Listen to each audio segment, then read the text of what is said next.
Demand for electricity in California is growing. We're going to need all options on the table. With increased costs, everything seems to get more and more expensive all the time. And a changing climate. It is the country's most aggressive initiative to reach zero carbon. What's being done to make sure the power stays on? All of this requires a lot of coordination, a lot of collaboration. This is California's power struggle. Balancing cost, climate, and demand. An ABC10 Weather Impact Team investigation. I'm ABC10 Chief Meteorologist Monica Woods here with the Weather Impact Team, Rob Karlmark and Brendan Minchef. We're here at the state capitol where electricity was first delivered in California in the late 1800s. California has long been a pioneer of energy innovation, but even with that history, today's grid faces some challenges, from increasing energy demand to the impacts of a changing climate. So over the next half hour, we're going to look at our past and our future, how California's power story is creating new opportunities and financial strain. Everything just seems to get more and more expensive all the time. And what friends we used to have don't live here anymore. Lots of them have left. Cindy and Paul Harmon live in the Sierra foothills, about an hour from Sacramento. They've spent the past 30 years here building memories, raising a family, renovating parts of their home, and finding hobbies in their retirement. Life out here demands resilience, especially when it comes to mounting power issues like safety shutdowns and soaring monthly bills. Our electric bills before solar were $480, $500 a month. Another power challenge comes from living in the wildland-urban interface, where high fire risk means the couple regularly endures shutdowns during dangerous weather. To mitigate that, we put in a Generac generator. And whenever the power goes off, it goes boom with just no break at all. All connecting to a mini grid on their house. That's the converter. Okay. And then it transmits over to the PG&E, and then that's the Generac. A far cry from where it all began.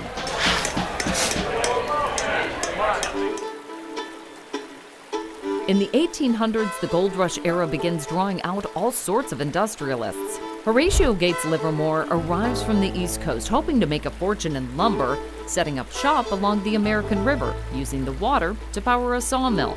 But as the project lingers and lumber demand lowers, the family pivots. His kids take Dad's legacy and they convert it a little bit. They're already running all of this water through here, and instead of just running the sawmill, they said there's this newfangled technology over on the East Coast that we could maybe make electricity and really start to change people's lives here. Sending power 22 miles downhill from Folsom, California to the state capitol for the first time in 1895. So this is the brains of our operation. This is where an operator would stand and would watch over the speed of the generators, the amount of electricity they were producing, kind of watching to make sure that there wasn't feedback coming from Station A, or once there were other generators online, making sure that everything is running smoothly. Proving electricity was a resource people could use. Our plant here is the first 3-phase 60-cycle power plant. And for any engineers out there or anybody that's in the know, that's the kind of electricity that flows across the big wires that we see everywhere in North America now today. Almost hard to believe that at one time it was one power line running to this station in downtown Sacramento. But that's all it took. Demand surges, there's money to be made, and utility companies see opportunity to invest in larger, more ambitious power plans. There's a reason why the Monopoly board has a square that says the electric company on it. Electricity is sort of always thought of as a monopoly. Energy economist James Bushnell says the rapid utility growth and expansion start exposing major vulnerabilities. Now good, my friend. Good side. In the 1970s, oil and gas shortages, a government encouraging people to conserve, and a lack of competition in the utility market set the course for skyrocketing prices. Demand all of a sudden wasn't growing at the rates people had forecast, and a lot of utilities found themselves with these super expensive, very large power plants and much less customer demand than they expected. Shifting the financial burden onto consumers, resulting in sharp rate increases. To promote market competition and drive down energy costs, both state and federal governments incentivize smaller, independent producers to explore alternative energy options. And they passed laws that basically said if you develop projects like that, the utility, the monopoly utility at the time, had to buy the power from those small independent power producers. This leads to an explosion of development, including the world's largest wind farm along the Altamont Pass. There was so much development of small power that the utilities found themselves sort of getting too much and having to idle their own power plants as a consequence of it. And so, although it did lead to a lot of innovation, it didn't really help lower prices. As a result, power bills rise again during the 80s and into the 90s. By the mid-1990s, the state feels pressure to act, passing Assembly Bill 1890. This groundbreaking California reform is the first of its kind in the nation, aiming to lower utility prices by deregulating the industry and creating the California Independent System Operator to manage the grid. But the biggest energy crisis is looming: rolling blackouts, manufactured shortages, and a complete breakdown of market institutions. I don't think California has been that forward-thinking in pulling all of it together and managing it well. There's been a lot of politics in it. After the break, how lawmakers and utilities shaped our modern electric grid, from big successes to costly failures. In 2000 and 2001, blackouts rocked California. There's a number of investigations ongoing. It's disgusting to see that the utility companies hadn't planned for it. Setting the stage for more change in the state's power struggle. The California energy crisis is still debated to this day what happened. A key enabler of the energy crisis were actions of the California legislature. Andy Campbell is the executive director of the Energy Institute at Haas at UC Berkeley. He works with a dozen energy and environmental economists researching the energy of the future, which can require examining the past. Laws were passed in the mid-1990s. There was sort of a desire at that time to try to reform the way the energy business was structured. There were several large vertically integrated utilities. The same company owned all the power plants, they owned all the transmission lines, they owned all the distribution lines. There was sort of a desire to see if there's a different way of doing things. Campbell says a major problem was the legislature required buyers of electricity to buy all of their electricity in a real-time basis. Enron was not the only one, but Enron was the biggest one to manipulate the market. They'd basically tell the grid operator, oh, I'm sorry, my power plant's broken. There's a problem with the power plant, it's down. Prices would spike. Enron had some other power plants. They're now selling energy at those very high prices. That caused supply and demand issues. When demand outpaces supply, the power grid becomes strained, and this can result in major outages. During the California energy crisis, there were more than 24 blackouts. Some of the state's biggest investor-owned utilities, such as PG&E, went bankrupt. The state's legislature passed several emergency bills with the primary goal of stabilizing the grid, and California began taking more active roles in planning new power generation and transmission lines. The majority of California's power grid is managed right here in Folsom at the California Independent System Operator, or CAISO. Our job is to keep the lights on. I like to sometimes say that we're sort of a combination of a control tower operator and the NASDAQ. And that is that we have the responsibility for overseeing the flow of electricity across the high voltage transmission system in California and making sure that there's a constant balance of supply and demand. And we're constantly taking bids for supply and demand from market participants and balancing the system at the lowest possible cost, both within the state of California. And we actually also administer a market that covers about 80% of the western United States. Elliot Mainzer, the president and CEO of CAISO, says that includes most of Arizona, Idaho, Montana, Nevada, New Mexico, Oregon, Utah, Washington, and Wyoming. All of this requires a lot of coordination, a lot of collaboration, and a lot of synchronization. California is sitting on a very healthy, pretty balanced portfolio, and I think part of our challenge in the years ahead is to continue to work with our energy planners to make sure that we have that portfolio that gets cleaner and cleaner and cleaner over the years. There's a real strong partnership between us and the California ISO. A big player in California's energy portfolio is Pacific Gas and Electric. PG&E is one of the state's and the country's largest utility companies. We partner very closely together around Where are our major load growths going to occur? And then we work together to say, well, which of these assets need to then be built out to accommodate that load? Over the next 20 years, PG&E is forecasting an increase of 70%. Quinn Nakayama is PG&E's Senior Director of Grid Innovation, Research, and Development. He's at the forefront of grid technology and knows how important meeting 21st century demand is. As all these industries continue to develop and rise, and especially with data centers, which have significant amounts of power draw, with things like AI and artificial intelligence now becoming a real big thing here in California, we can't get away from the build. But where we want to do innovation is in areas where maybe we don't need to build as much. I'm going to give you an example through cars and freeways. You have the 80 freeway and the 50 freeway to be able to take people from the outer areas into Sacramento. Well, maybe too many people are driving on the 80 freeway and not enough people are driving on the 50 freeway. And now you're needing to build out new infrastructure for the 80 to accommodate all these new people. But if I'm able to take those cars and push them to the 50 freeway, now I can share the load between these freeways and still feed all of Sacramento their driving needs to be able to help grow Sacramento area, while at the same time not having to build another freeway. Well, we're doing the same thing here in our substations. Nakayama says it's not all just about upgrades. Being smarter about how the grid distributes power is part of it too. When the air conditioning is running, maybe I don't want to charge my car as fast.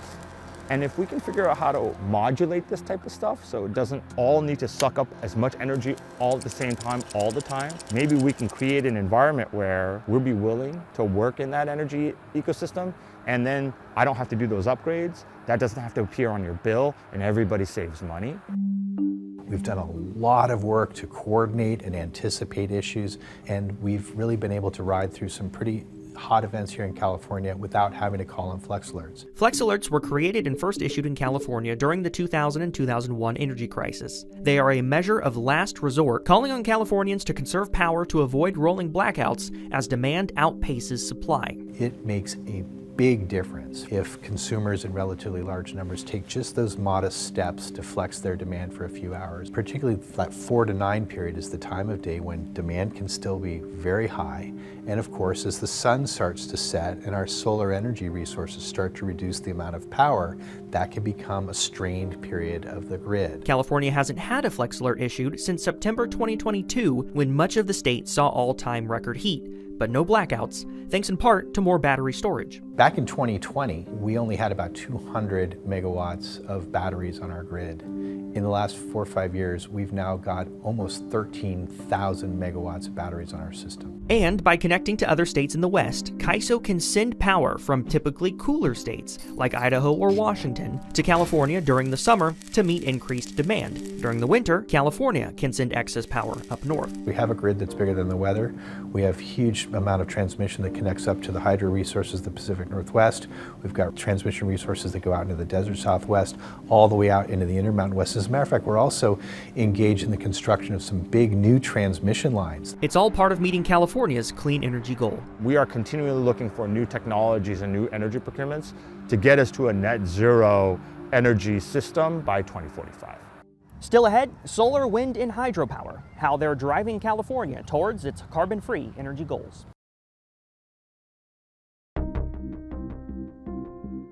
California's dream of going 100% carbon-free by 2045 requires a delicate balance of generating enough clean, reliable power to meet rapidly growing demand.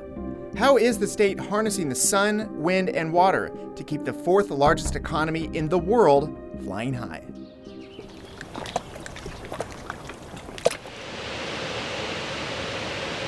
Well, it is a tried and true method going way back to the 1800s, right? Spinning a wheel with water. And for SMUD, it's vitally important.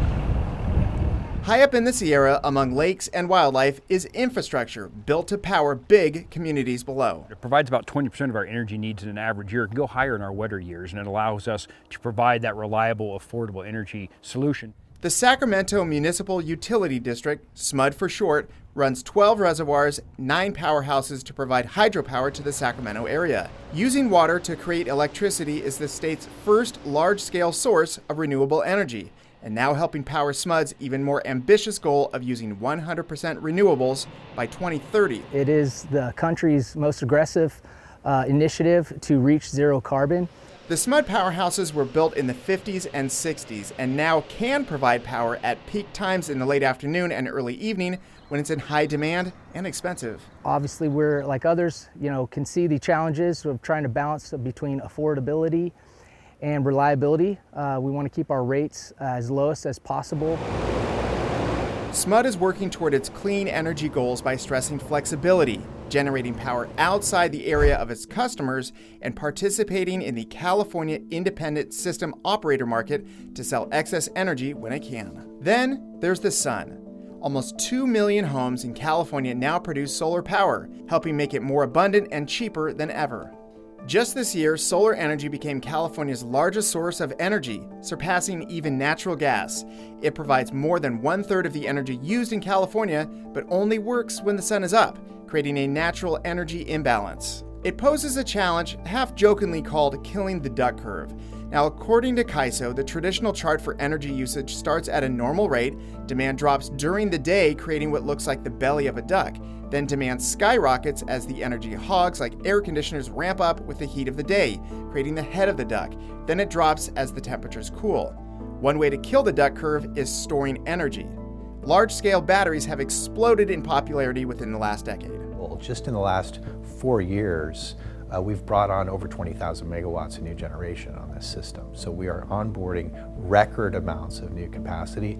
In 2025, the state announced it is fast-tracking some of its largest projects yet, like the Darden Clean Energy Project in Fresno County, with more than 3 million solar panels and large-scale batteries on site meant to power 850,000 homes, and the Cornucopia Hybrid Project, expected to power up to 300,000 homes.